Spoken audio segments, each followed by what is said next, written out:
ہمارے ایک مرتبہ ہمارے حضرت عارف قدس اللہ تعالیٰ سرہ کے بعد صبح کسی وقت موقع مل گیا حاضری کا تو پہنچ گئے. تو حضرت فرمانے لگے ارے بھائی تم نے ناشتہ بھی کیا؟ تو ہم نے کہا عرض کیا کہ جی حضرت ناشتہ کر کے آئے. کہا کہ کیا ناشتہ کیا؟ تو جو کچھ کیا تھا بتا دیا کہ فلاں چیز کھائی پی تھی. کہا یہ کیا ناشتہ ہوا؟ یہ بتاؤ کہ روح کا ناشتہ بھی کیا کہ نہیں؟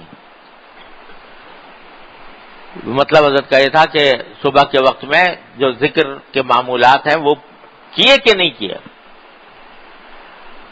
تو پھر فرمایا کہ جس طرح جسم کا ناشتہ یہ ہے کہ تم کھانا کھا لیتے ہو، انڈا کھا لیتے ہو، روٹی کھا لیتے ہو وغیرہ وغیرہ، تو روح کا ناشتہ یہ ہے کہ صبح کو جب صبح کا وقت ہو تو اپنی روح کو غذا دو ذکر کی، تاکہ جس طرح جسمانی ناشتے سے آدمی کی جسمانی قوت بحال رہتی ہے اور پھر وہ اس قوت کے ذریعے اپنے فرائض انجام دیتا ہے، سارا دن گزارتا ہے.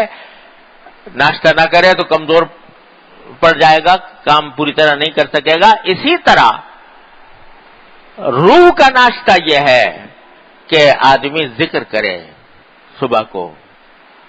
جتنا اللہ تبارک و تعالیٰ کا ذکر کر کے بھرپور ناشتہ کر کے نکلے گا تو پھر روح میں اتنی ہی قوت پیدا ہوگی، ہمت بڑھے گی اور گناہوں سے بچنے کی طاقت اللہ تبارک و تعالیٰ عطا فرمائے. تو یہ انرجی ہے، حضرت فرما دیتے ہیں ذکر اللہ انرجی ہے.